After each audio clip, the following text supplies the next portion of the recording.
Assalamualaikum warahmatullahi wabarakatuh.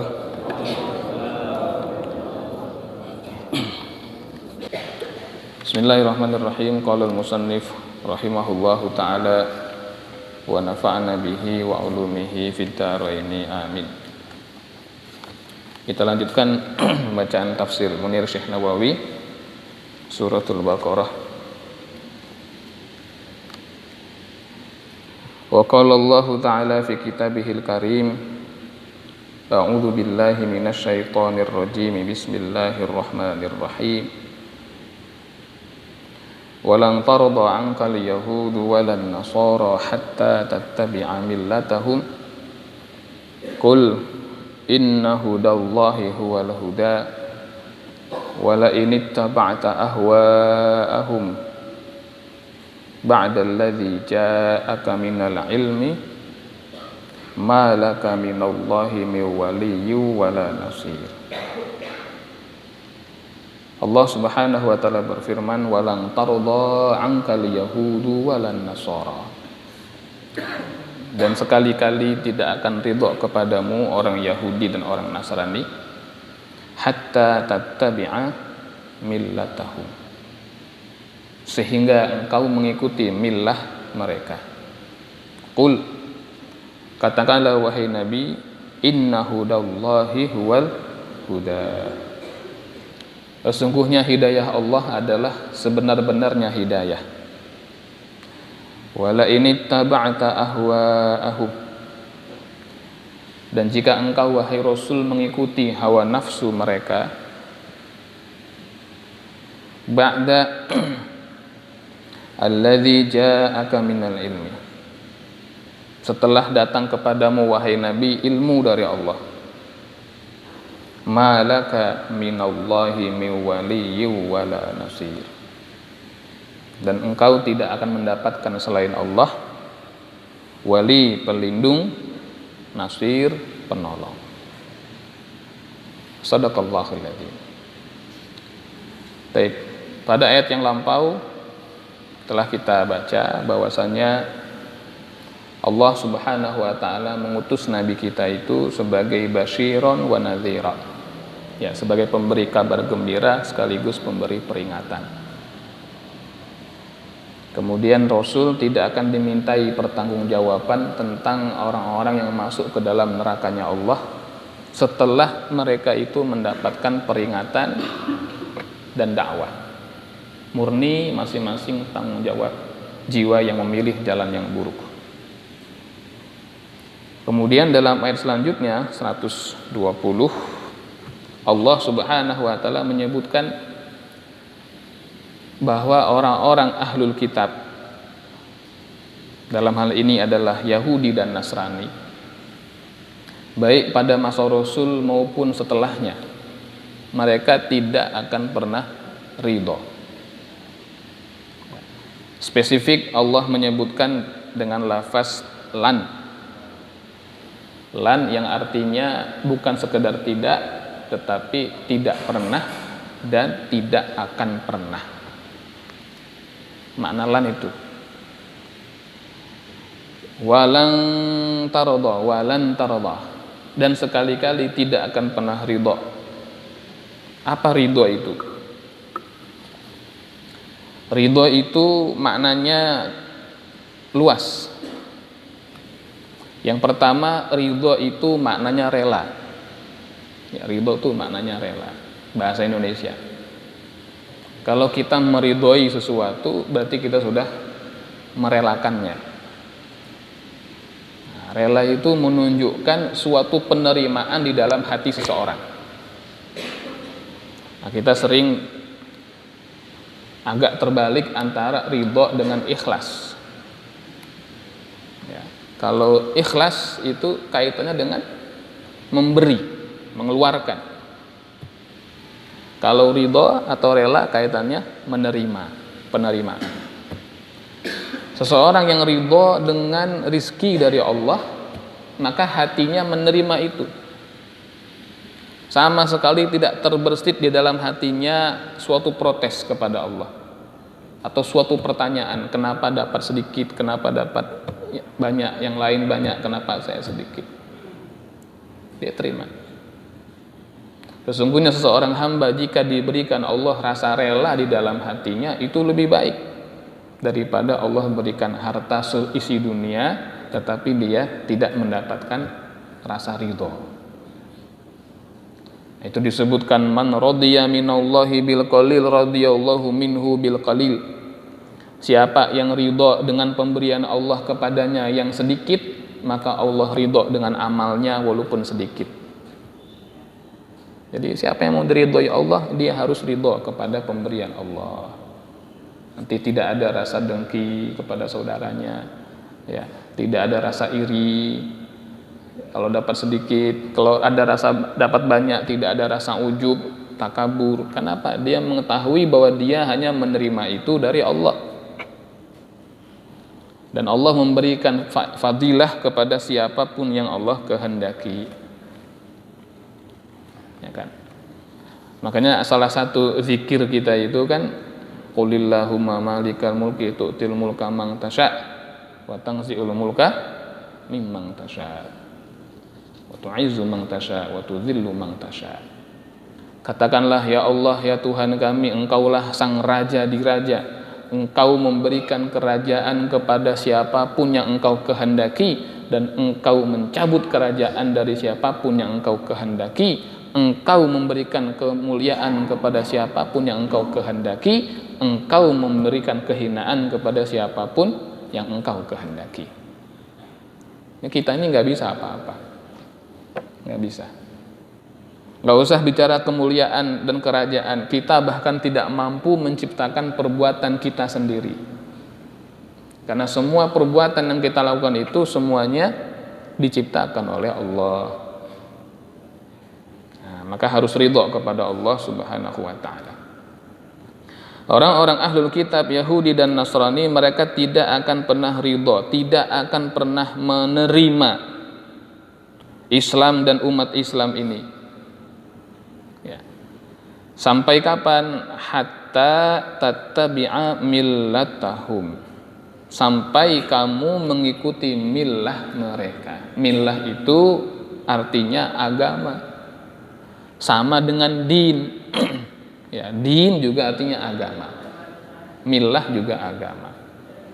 Perbedaannya kata para ulama, kalau din agama itu jika dikaitkannya dengan Allah dan Rasul, dinullah misalnya, atau dinur Rasul Muhammad sallallahu alaihi wasallam. Jadi kalau dikaitkan dengan Allah dan Rasulullah Muhammad, maka din. Tapi kalau dengan yang lain selain Allah dan selain Nabi Muhammad SAW, maka disebutnya millah. Nah, jadi sebetulnya sama saja millah. Itu satu pandangan. Pandangan yang lain menyebutkan millah itu luas. Kalau din merujuk kepada ketundukan, karena dana ya dinu, dain, itu maknanya merendah. Maka millah itu menunjukkan kecondongan. Malayamilu mail, condong. Harta dalam bahasa Arab disebut apa? Mal. Ya kan, zakat mal, zakat harta. Kenapa harta disebut mal? Karena manusia condong kepadanya. Mal. Milah ada yang mengatakan dari kata itu, kecondongan. Boleh jadi mereka ahlul kitab ini tidak membuat atau tidak terang-terangan mengajak seseorang muslim untuk masuk ke dalam agama mereka, tetapi paling tidak dicondongkannya umat Islam itu kepada pandangan-pandangan mereka. Ya, dicondongkan dulu. Bajunya baju Islam nggak apa-apa, yang penting pikirannya sudah keluar dari Islam. Dan itu kita lihat. Jika terjadi satu isu, nggak usah isu-isu yang terlalu terlalu teosentris atau terlalu keagamaan, nggak usah isu-isu itu. Cukup isu-isu moral, cukup isu-isu sosial, misalnya LGBT. Nanti antara yang pro sama yang kontra itu Islam sama Islam, ya kan? Iya. Nggak usah masalah keagamaan, cukup masalah penyimpangan.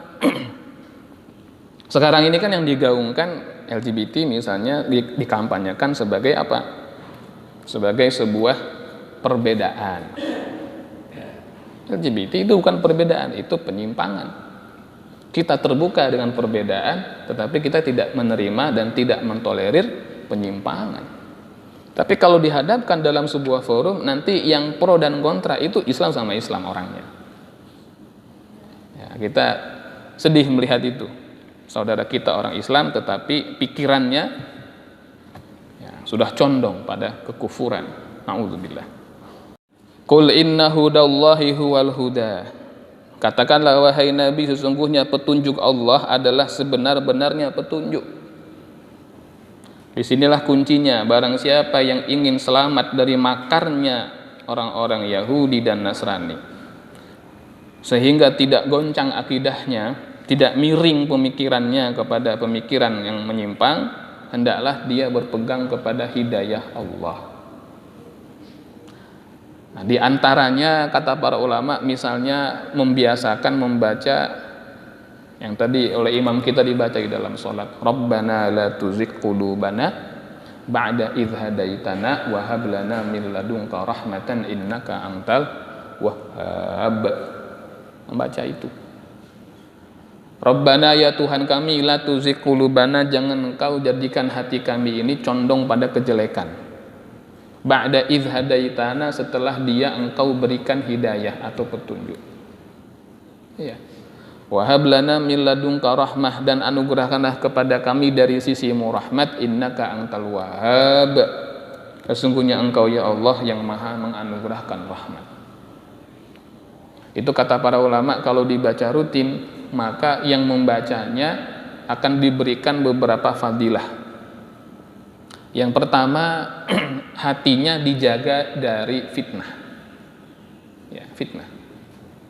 Dijaga dari fitnah hati. Maksud fitnah hati adalah segala hal yang dapat merusakkan hati itu. Dijaga dari dengki, dijaga dari ujub, iya, dijaga dari riya, dijaga dari takabur. Itu bisa rusak. Sedangkan hati itu kalau rusak, amalnya akan rusak. Ya, sebab hati ini yang menentukan. Mau dipoles seperti apapun zahirnya, kalau hatinya rusak, pasti rusak.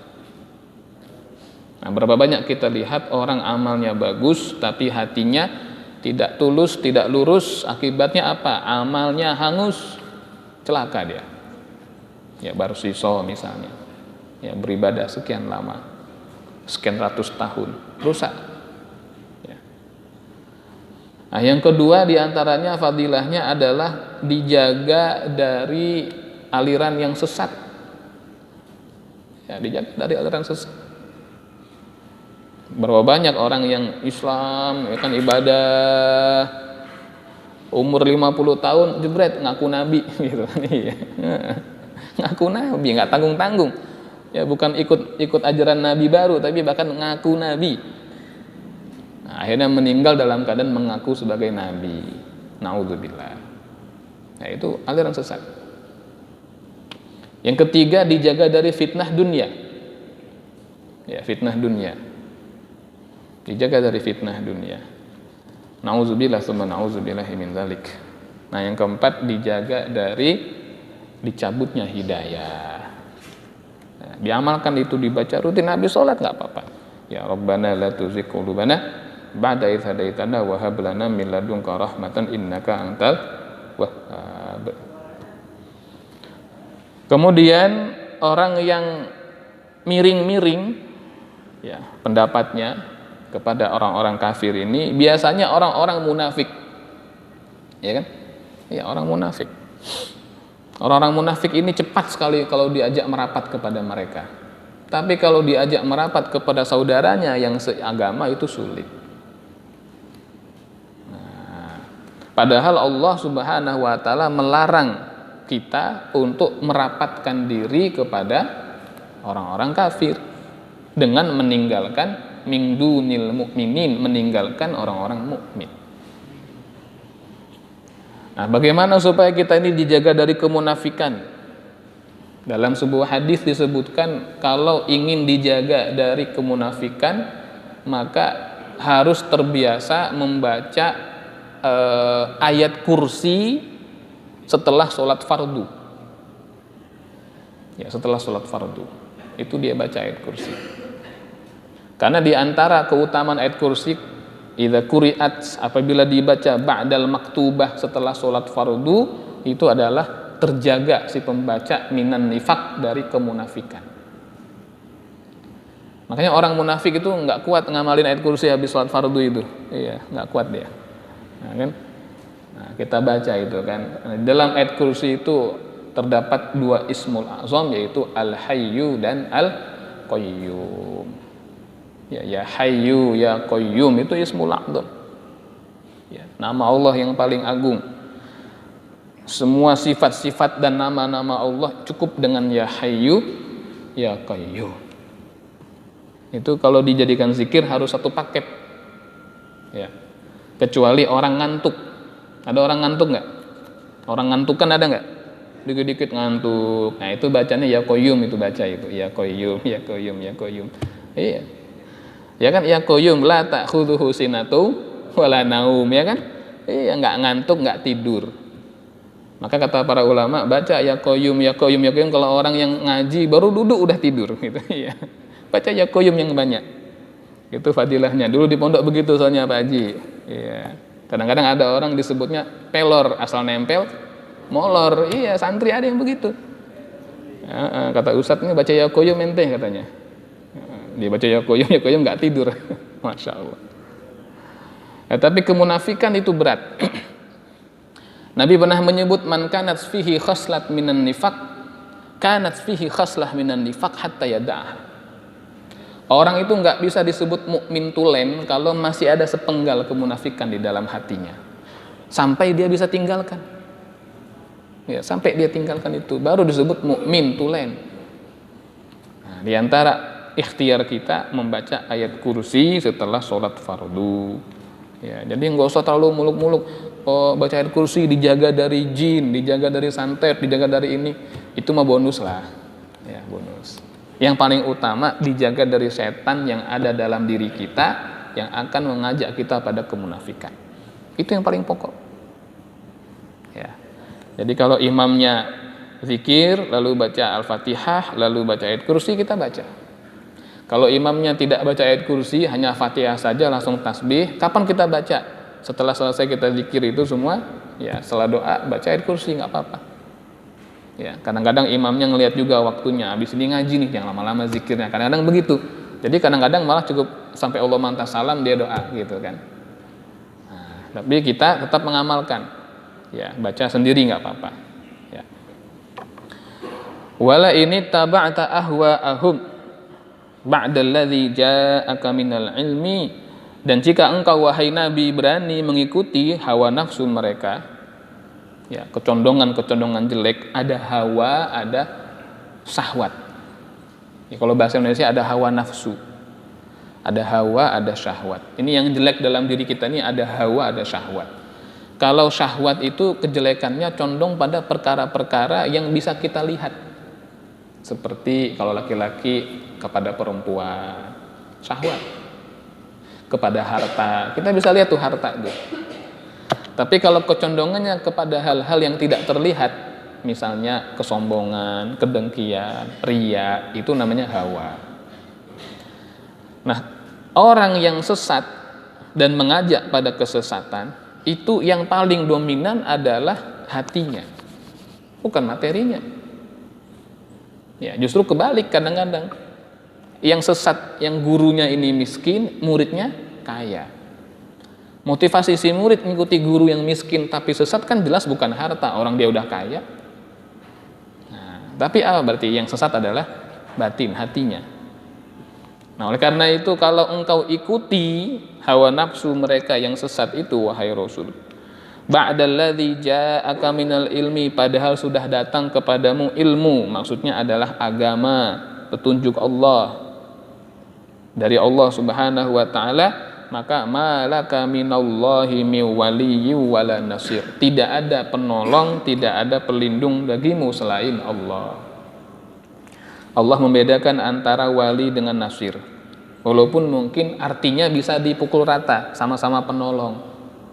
Kalau kita mau bikin simpel bisa aja wali penolong, nasir juga penolong. Tapi perbedaannya kalau wali biasanya merujuk kepada kekerabatan atau kedekatan hubungan. Penolong, dia menolong karena punya kedekatan. Itu wali. Kalau nasir itu siapapun yang menolong walaupun mungkin tidak ada kedekatan. Boleh jadi ada seseorang ketika dia terjebak dalam suatu masalah ditolong oleh seseorang yang punya jabatan.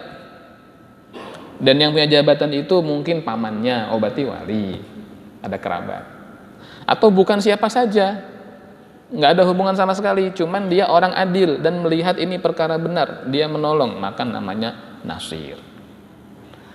Nah, Allah Subhanahu wa ta'ala di dalam menolong hamba-hambanya itu kadang-kadang Allah sebut dirinya wali, kadang-kadang Allah sebut dirinya nasir. Artinya apa?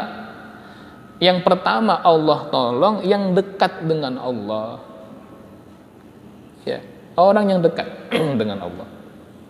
Makanya pertolongan Allah itu dekat kepada siapa maksudnya? Kepada orang yang mau mendekatkan diri. Kalau belum merasa ditolong juga, jangan-jangan belum dekat. Maka takorub, mendekatkan diri takorub. Ya, kita ada istilah korib, karib, sahabat dekat. Takorub, dekatkan diri kepada Allah supaya Allah kasih pertolongan. Karena pertolongan Allah dekat bagi orang yang dekat kepadanya. Kalau tidak mampu mendekatkan diri kepada Allah, inilah PR kita. Allah itu maha zahir, betul nggak? Zahir itu maha apa? Maha nyata, maha nampak. Kalau Allah maha zahir, Allah maha nyata, Allah maha nampak, tapi kenapa banyak orang yang terhijab dari Allah? Nah, berarti yang salah di diri kita. Allah maha nampak, kita terhijab dari Allah. Allah maha nyata, kita nggak ma'rifah kepada Allah, nggak kenal. Berarti yang salah bukan Allah, kita yang salah. Ada yang bermasalah. Paling tidak nasir. Ya. Dapatkan pertolongan Allah dengan apa? Selalu berada di jalan yang adil menurut Allah, jalan keadilannya Allah. Nah, sehingga Allah tolong juga. Ya. Insya Allah, amin ya rabbal alamin. Saya kira itu. Ya, untuk ayat yang ke-120. Sampai sini kalau ada yang mau tanyakan atau ditambahkan, saya persilahkan. Monggo. Ya. Ini karena dosa kita banyak sebetulnya. Mudah-mudahan Allah ampuni dosa-dosa kita semua. Amin ya rabbal alamin. Saya kira itu, ya. Semoga ada manfaatnya. Kafaratul majlis. Subhanaka Allahumma wa bihamdika asyhadu an la ilaha illa anta astaghfiruka wa atubu ilaik. Allahumma salli ala sayyidina Muhammad wa ala ali sayyidina Muhammad. Assalamualaikum warahmatullahi wabarakatuh.